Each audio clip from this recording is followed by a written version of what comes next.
Each cell repeats a cycle of growth and division. When new cells are needed, copies of the genetic instructions in the nucleus are precisely divided in a process called mitosis. Cytokinesis then roughly splits the cytoplasm of the cells into two new cells. Non-dividing cells carry out normal cell activities during interphase. During G1 of interphase, newly divided cells enlarge and make new organelles. In S, DNA synthesis occurs to make identical copies of the DNA for new cells. Finally, the cell finishes preparing to divide in G2 by making proteins and other substances it will need for mitosis. How often a cell goes through this cell cycle depends on the cell type. In humans, most nerve cells remain in a non-dividing G0 stage and cannot replace themselves in adults. On the other hand, our skin cells constantly divide to replace skin cells shed at the surface. Liver cells are somewhere in between. They are normally in G0. If the liver is damaged, it will produce signals called growth factors to cause the cells to start dividing. Progression through the cell cycle is regulated at several checkpoints. A traffic checkpoint stops cars and checks to make sure drivers are sober and have no arrest warrants before allowing them to drive on. Cell cycle checkpoints stop the cell cycle and check that the cells are okay before allowing them to proceed with cell division. To pass the G1 checkpoint, a cell has to be large enough to divide and must not have DNA damage. If the DNA is damaged, the cell will try to correct the damage before copying it. The next checkpoint in G2 ensures that all of the DNA has been accurately copied. If there is too much damage to DNA in G1 or G2, the cell may self-destruct in a process called apoptosis to avoid passing harmful DNA to new cells. The final checkpoint occurs during mitosis. The chromosomes must be lined up correctly along the spindle fibers during metaphase, ensuring that each new cell will get a copy of the information. The cell cycle is this closely regulated to avoid uncontrolled cell division, or cancer. Cancer occurs when checkpoint functions are damaged by mutations in one of two types of control genes. Proto-oncogenes code for proteins that signal cells to divide when new cells are needed, acting as accelerators for the cell cycle. Many are receptors for the growth factors that signal division. Mutations in proto-oncogenes can change them into oncogenes, or cancer-causing genes. These signal division even when new cells are not needed.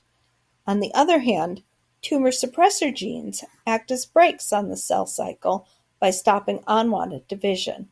For example, the tumor suppressor protein p53 acts by facilitating apoptosis of damaged cells.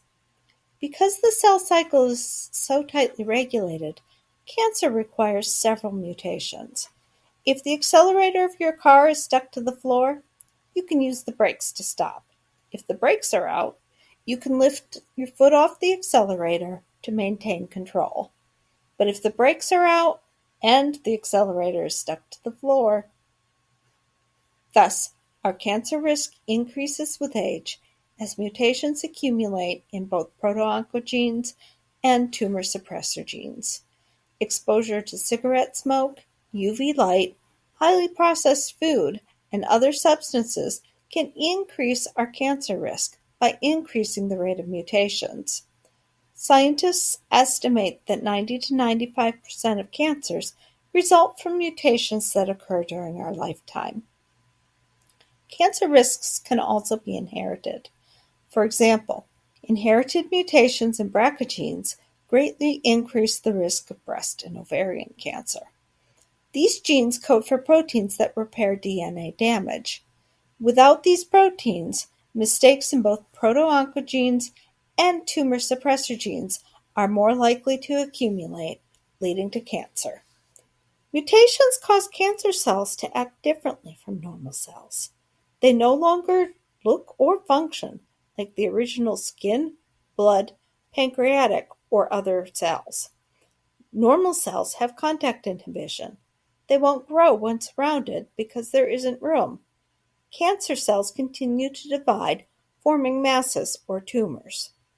Normal cells show anchorage dependence and stay in place in the body. Cancer cells can break off and spread into new areas. Cancer is much harder to treat if it spreads or metastasizes. Cancer cells also trigger angiogenesis, the growth of blood vessels. These blood vessels bring oxygen and nutrients to provide energy for more cell division, depriving other body cells of necessary resources. If the cancer has not metastasized, it can be treated by surgically removing the tumor. If it has started to spread, there may be individual mutated cells throughout the body that can be hard to detect, so other treatments are needed. Radiation damages cell DNA, causing cells to die rather than divide. Chemotherapy uses medications that interfere with cell division. Both radiation and chemotherapy harm healthy cells along with cancer cells, leading to harmful side effects. Fortunately, new cancer treatments continue to be developed. Targeted therapies specifically kill cancer cells using weaknesses caused by their mutations. For example, one therapy blocks a protein that repairs DNA. Healthy cells can use BRCA proteins for repair. Cancer cells with inactive BRCA genes die. Other targeted therapies block the extra receptors for growth factors found on cancer cells or inhibit angiogenesis, starving the cancer cells of nutrients. Another newer option is immunotherapy. Antibodies, the proteins our immune system uses to fight disease, are designed to specifically attack cancer cells or to block the regions cancer cells use to escape immune detection. These newer therapies offer ways to treat cancer with fewer side effects. However, cancer is caused by many different mutations, and these treatments are not yet available for all cancers. Created using Powtoon.